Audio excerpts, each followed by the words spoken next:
Who was the scariest in that gym that Jordan, the young guys were like? Jordan. Who, what? Jordan. His eyes were bloodshot red every game, like he was possessed. I say, Anthony, listen. He said he's going for 50 tonight. So what you don't want to do is piss him off. Like I said, I had my 40-something and he had 55. So I said, hey, you know your dad. He ain't never gonna quit or give up. The shoes, the aura, the number 23. It all came with a warning, but nothing truly prepared them for what was coming. Because playing against Michael Jordan wasn't just about basketball. It was about surviving a war you weren't ready for.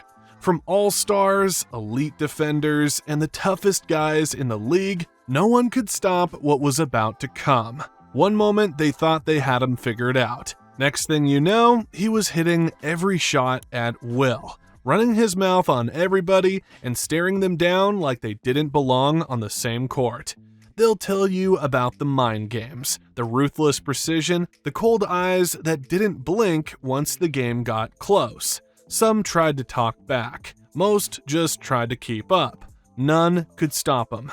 This isn't just a highlight reel. It's a collection of first-hand accounts from players who lived it, players who felt it, because when Michael Jordan came for you, he didn't just beat you. He made sure you remembered exactly how it felt to lose to the greatest player of all time. Reggie Miller was built for battles. Trash talker, sharpshooter, and cold-blooded in the clutch. He thrived in hostile arenas, fed off words, and never backed down from a tough matchup. So when it came time to face Michael Jordan, Reggie brought everything. His mouth, his confidence, and his clutch shooting. But none of it was enough, because with Jordan, there was no crack to exploit, no weak spot to target. Reggie searched, mentally, physically, strategically, and found nothing. There was no weaknesses. Try to force him left, you try to force him right, you try to top lock him, you try to hold, you try to be physical with him. He was just too strong. And then he had a 48-inch vertical. So you were never blocking his shot. I got a 50. And he could stop on a dime, his handles, and then he held the ball like it was like an orange. So he's taunting you, holding the ball on your face, the tongue is all out and shit, and chewing the gum and all that shit. And then he come down, and the black eyes are looking at you, and I'm looking right back at him. Yeah, I ain't going anywhere. Yeah. And he's looking at you, and man, no weaknesses. In all his battles, Reggie Miller always looked for an edge. Some flaw, some weakness he could exploit. But with Michael Jordan, there was nothing. No hesitation, no off switch, no cracks in the armor. Reggie tried everything. Mind games, tough defense, big shots, and still came up empty. When you faced Michael Jordan, you realized that greatness had zero flaws.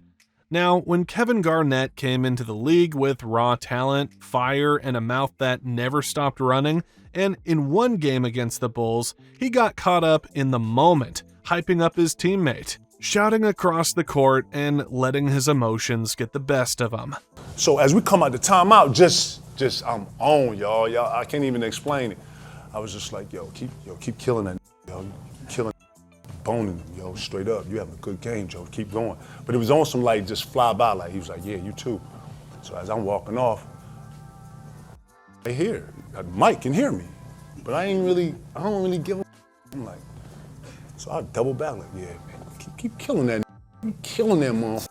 The problem, Michael Jordan was listening, and from then on, it was already far too late for Garnett. Hey, look, Mike, he don't really know how I see him and Mike having a conversation, so he's like, he don't really know he excited, whatever. So now MJ on the back leg joint, you know. Leaning on you. Like, is that right? Say, okay, yeah, huh? I can't even really describe the next like 6 to 7 minutes of play, y'all. We down 25 now, it was just at 2.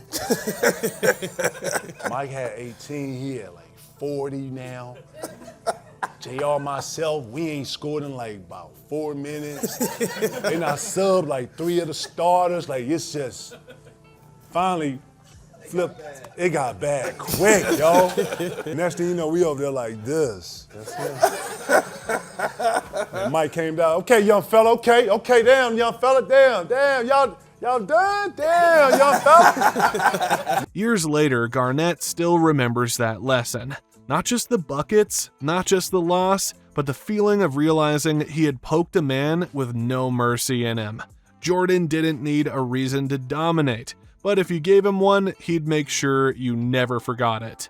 And for a young KG, it was the beginning of understanding what true greatness looked like. Flawless, focused, and waiting for any excuse to bury your team alive. Magic Johnson wasn't just a star, he was the star. 5 rings, 3 MVPs, and the face of the league throughout the 80s. He had seen it all, beaten the best, and defined what greatness looked like. But in 1992, on a Barcelona practice court with the greatest team ever assembled, Magic witnessed something different, something out of this world. He saw Michael Jordan flip the switch in real time and take over the game, the moment, and the court. So we would play every day, tie. So this is the 4th day, and we got out on him about 12-2, and I said, I'm gonna really rattle his chain. So I went over there, tapped him on the shoulder, and said, hey man, if you don't turn into Air Jordan, we're gonna blow you out today. Jimmy, his eyes got big.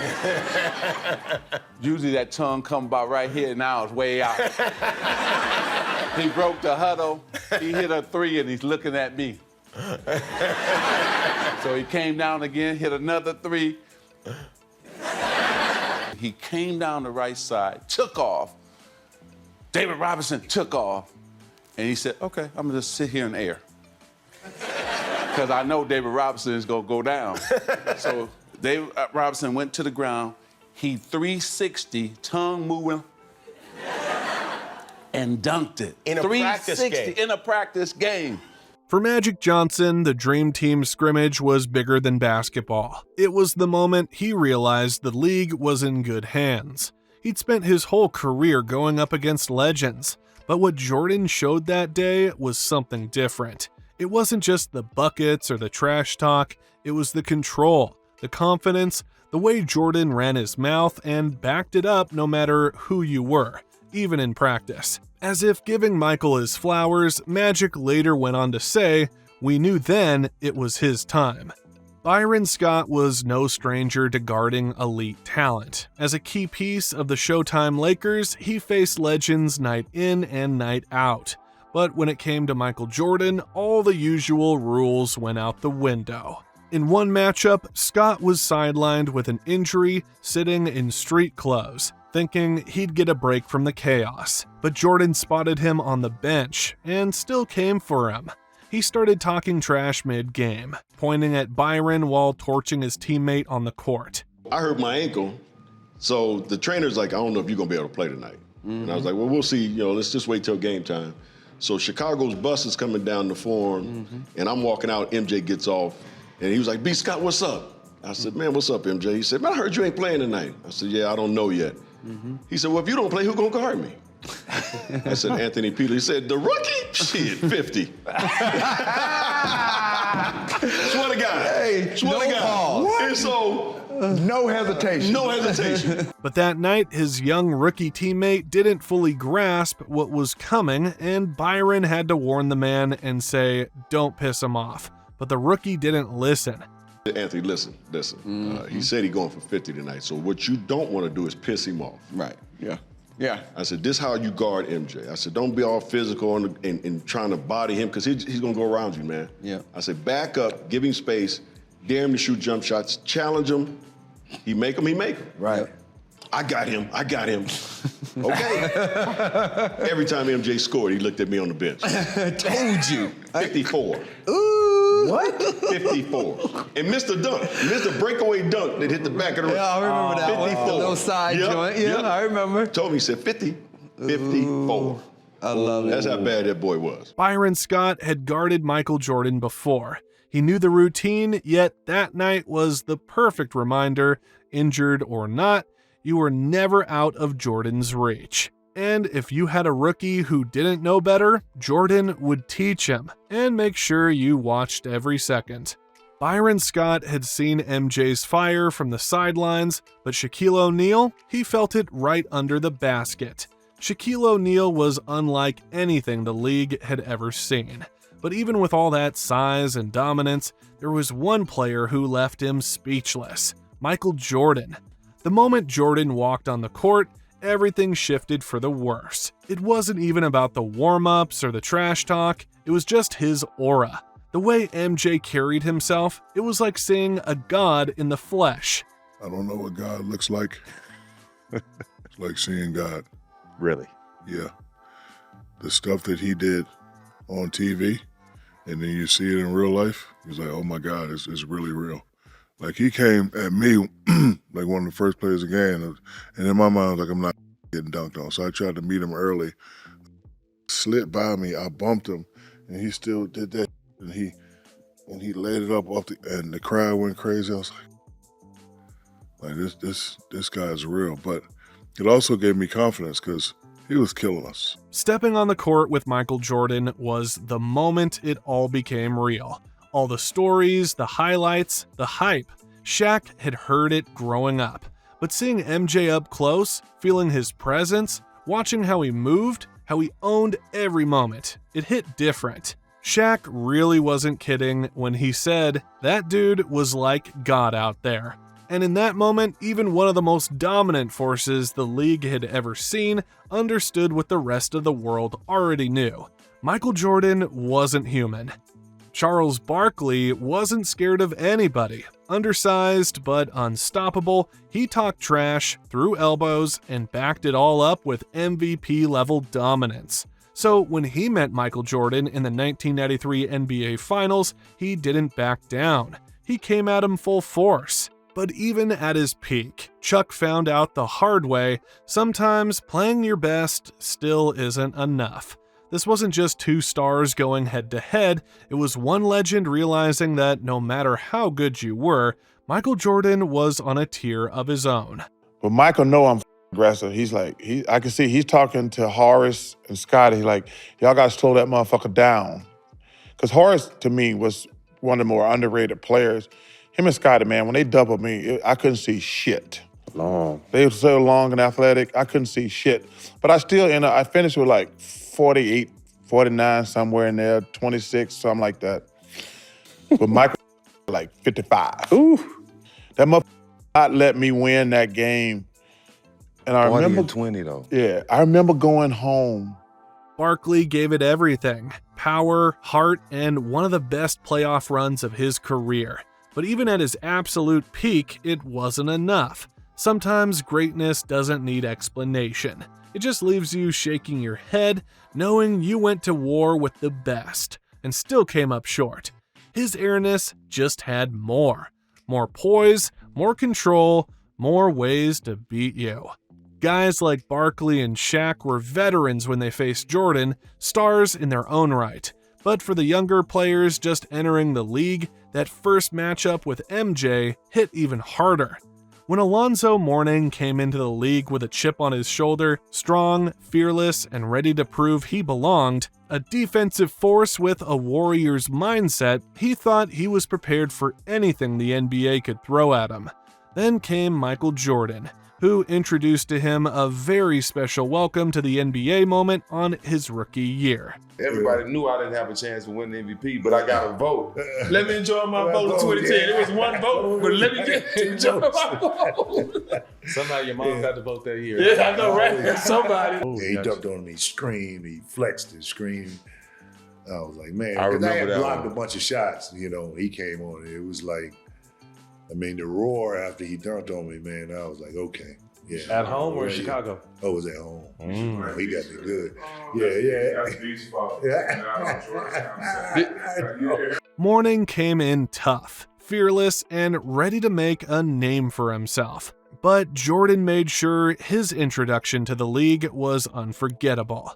That first matchup wasn't just a game, it was a message. No matter how strong you were, how locked in you played, or how much pride you carried, facing Michael Jordan meant learning the hard way.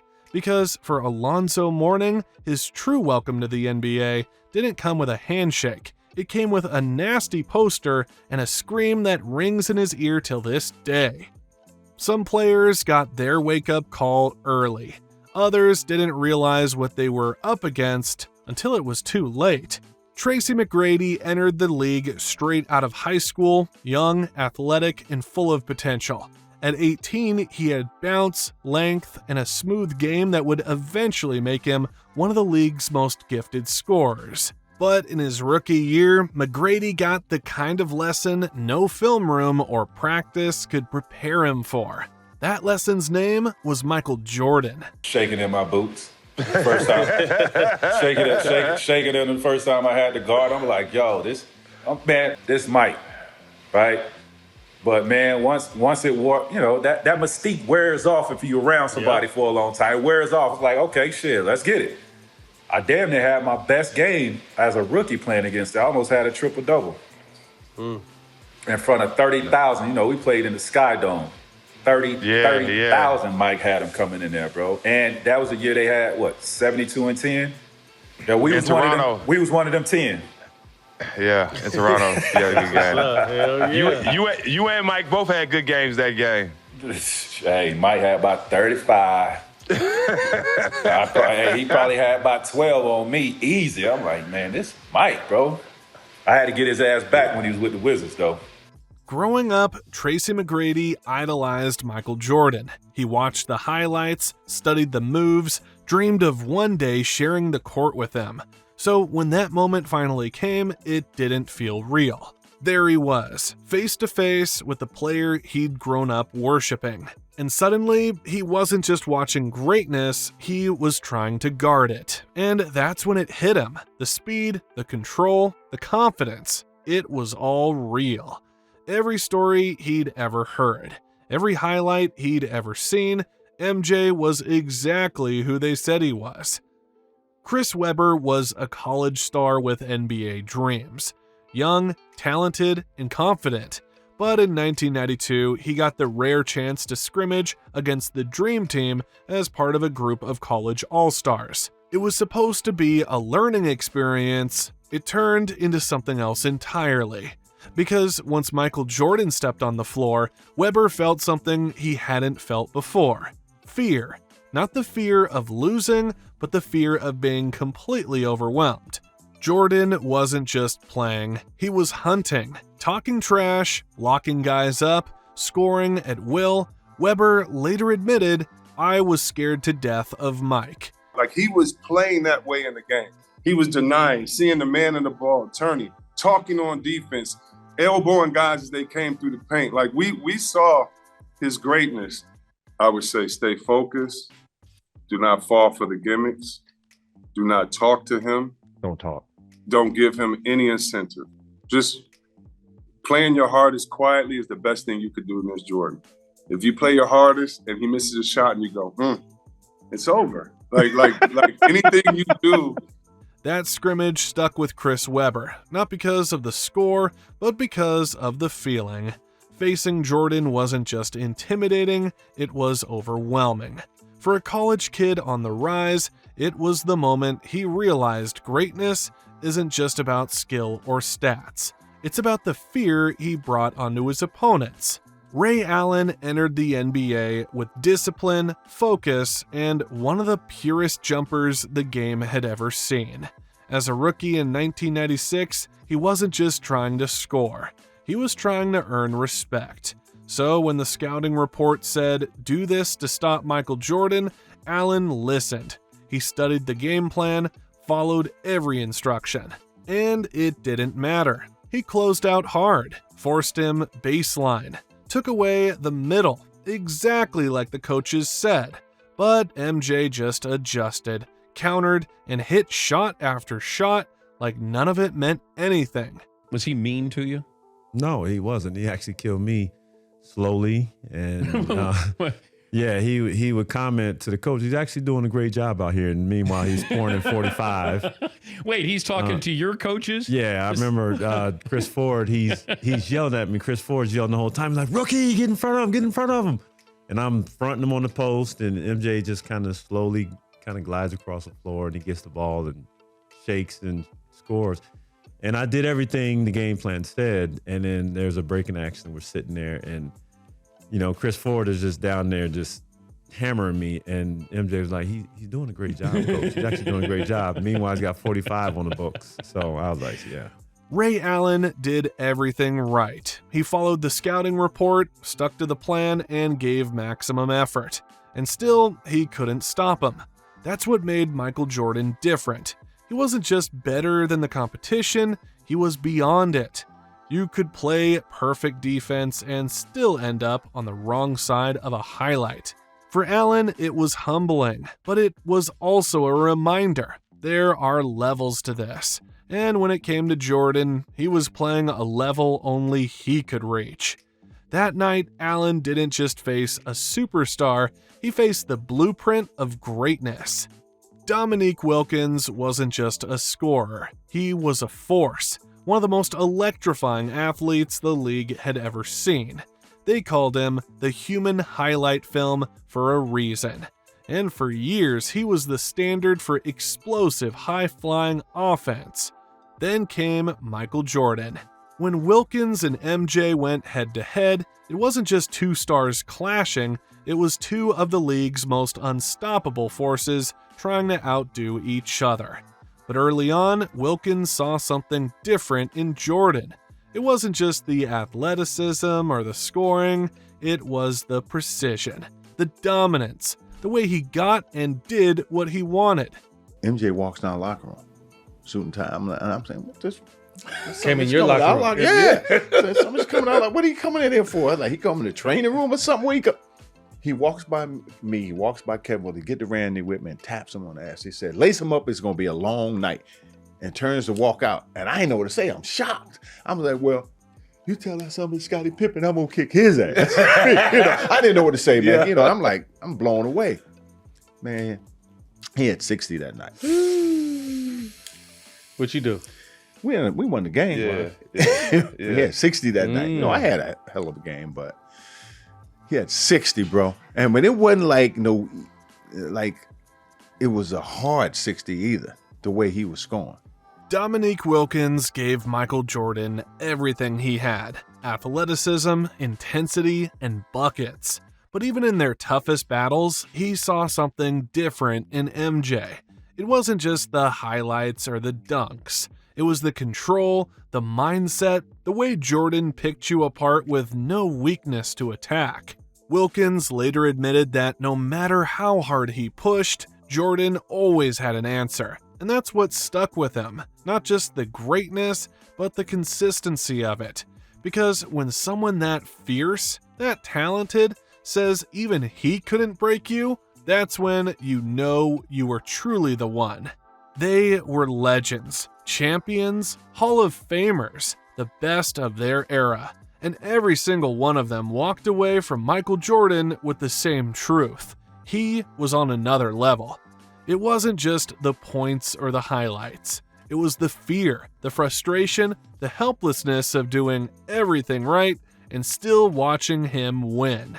They tried to guard him, they tried to match him, they tried to break him, and they all failed. Because Jordan wasn't just a player, he was the standard, the storm, the final boss of basketball. No weaknesses, no breaks, no mercy. Even the greats couldn't stop him. They could only witness him. This isn't mythology. This is what actually happened. And the ones who lived it, they're the ones still telling the stories. This was Michael Jordan. And once you faced him, you were never the same.